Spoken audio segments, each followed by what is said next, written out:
So it's a little overcast, kind of drizzly, but not horribly bad.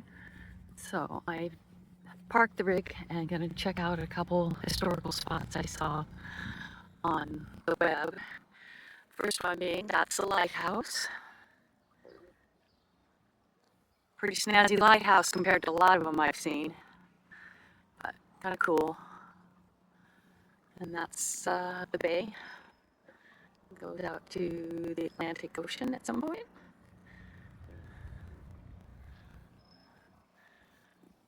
Wish had been able to come into town yesterday with my bike and really wander around, but that's okay. We'll make lemonade.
Well, that was interesting.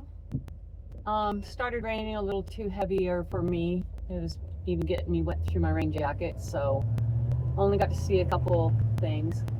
Although I will admit that the teapot that I got the impression was going to be gargantuan isn't much bigger than a real teapot, but it was still interesting given the history of it. So we're headed out of town up to Trader Joe's before I cross the Chesapeake Bay to pick up some groceries to go to the next campground. So